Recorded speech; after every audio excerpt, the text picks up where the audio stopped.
2500 वर्ष पूर्व परिशुद्ध निर्मल चित्त भारत के एक महापुरुष ने मानव जाति को दुख के अंधकार से बाहर निकालने में अपना जीवन अर्पित कर दिया। उनका नाम था गौतम बुद्ध।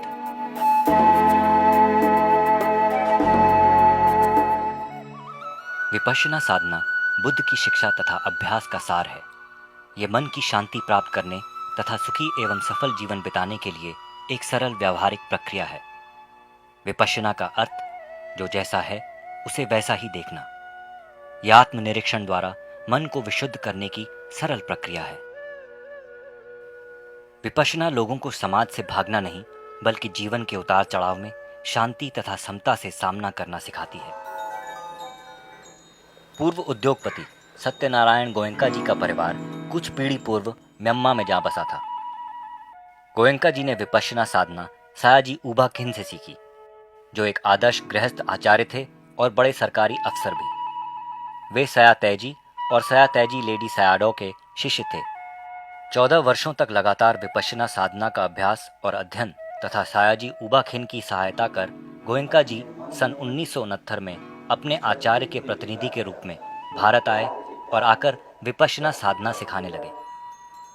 भारत में सदियों से लुप्त शुद्ध धर्म का सैद्धांतिक तथा व्यावहारिक पक्ष, जिसे म्यांमार में बहुत संभाल कर रखा गया था, पुनः बुद्ध की भूमि लौट आया। गोयंका जी सन 1969 में अपने आचार्य के प्रतिनिधि के रूप में भारत आए और आकर विपश्यना साधना सिखाने लगे।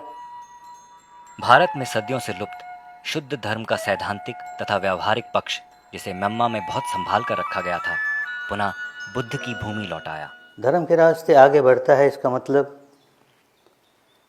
अपने भीतर अपने बारे में जिस समय जो सच्चाई है उसको जानने के काम में आगे बढ़ता है। विपश्यना साधना विधि सीखने के लिए प्रशिक्षित आचार्य के मार्गदर्शन में 10 दिनों के आवासीय शिविर में शामिल होना पड़ता है। शिविर के दौरान साधक बाहर की दुनिया से बिना संपर्क रखे शिविर क्षेत्र में ही रहते हैं। पढ़ना लिखना और धार्मिक कर्मकांडों को 10 दिनों तक छोड़ना पड़ता है। साधकों के दैनिक कार्यक्रमों में आर्य मौन का पालन करते हुए लगभग 10 घंटे बैठकर साधना की जाती है। शिविर के दौरान साधक परस्पर बात नहीं करते, लेकिन साधना संबंधी शंका समाधान के लिए सहायक आचार्य से तथा व्यवस्था संबंधी समस्याओं के समाधान के लिए धर्म सेवक से मिलने बोलने की छूट होती है। सुबह 4:30 बजे से दैनिक कार्यक्रम आरंभ होता है।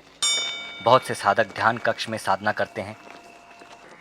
6:30 बजे नाश्ता, तत्पश्चात 8 बजे ध्यान कक्ष में सामूहिक साधना एवं पूज्य गोयंका जी के निर्देश दिए जाते हैं।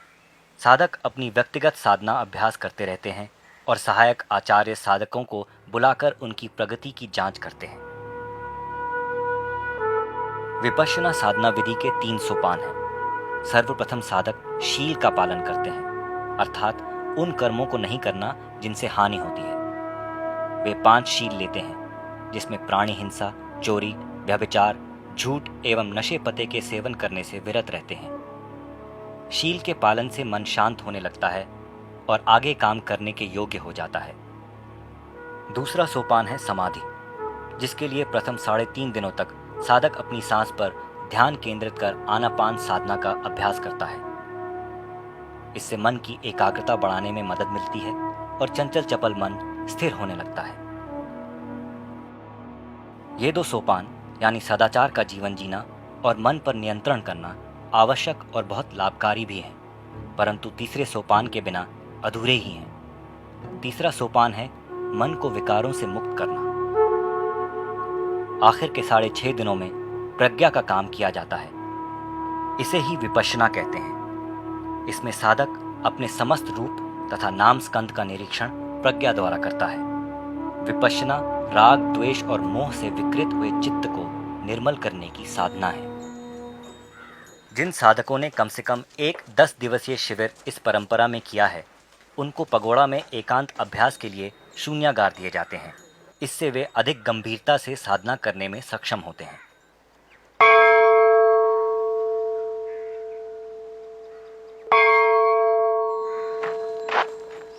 11 बजे भोजन होता है। एशियाई तथा पश्चिम के लोगों की ज़रूरतों को ध्यान में रखते हुए यहाँ साधारण, पौष्टिक तथा शुद्ध शाकाहारी भोजन दिया जाता है। दोपहर में विश्राम के लिए 2 घंटे का समय मिलता है, जिसमें साधक विश्राम तथा अन्य काम करते हैं। दोपहर 12 बजे व्यक्तिगत प्रश्नों के समाधान के लिए सहायक आचार्य से ध्यान कक्ष में संपर्क कर सकते हैं। तीसरे पहर साधकों की प्रगति की जांच होती है। सामूहिक साधना के अंतिम सत्र के बाद वीडियो पर पूज्य गोयनका जी का प्रवचन होता है, जो प्रत्येक दिन के अभ्यास को स्पष्ट करता है। फिर किसी ऐसे लोगों के हाथ में पड़ गई, ये बिगड़ते नष्ट हो गई, तो भाई ये भारत में 2000 वर्षों से नष्ट है, विलुप्त है।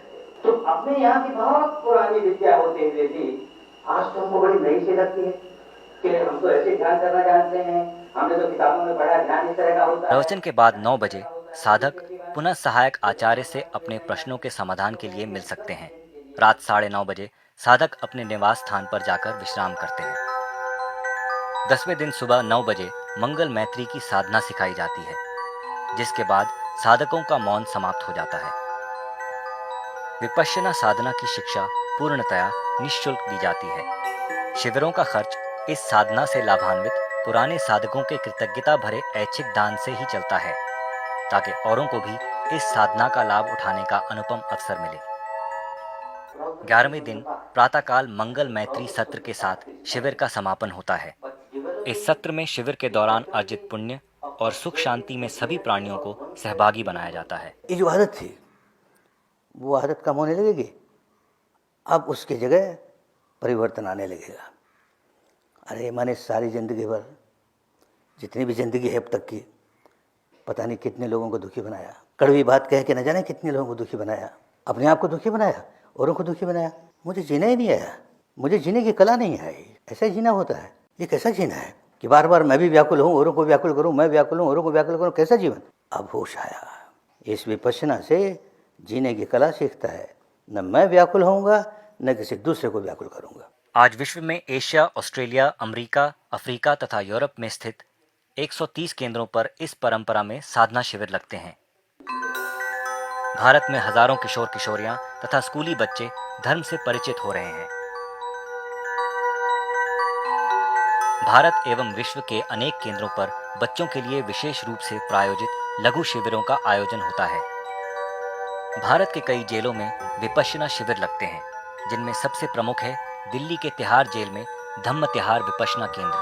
वहां साल भर होने वाले 10 दिवसीय शिविरों के अतिरिक्त 20 दिवसीय शिविर का भी आयोजन होता है। इसलिए वहां एकांत और गंभीर साधना के लिए शून्यागारों का निर्माण किया गया है। अपने जेल की दीवारों के भीतर ही हजारों कैदी मुक्ति का मार्ग पा रहे हैं।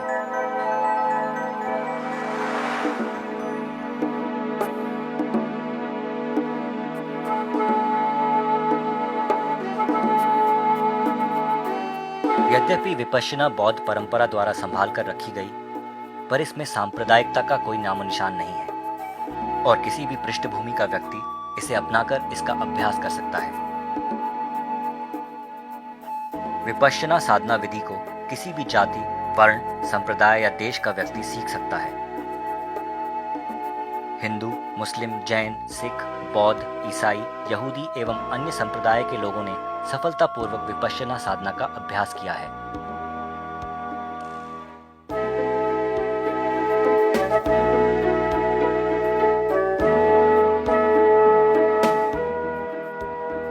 राग, द्वेष तथा मोह से उत्पन्न होने वाला दुख मानव जाति के लिए सार्वजनीन है।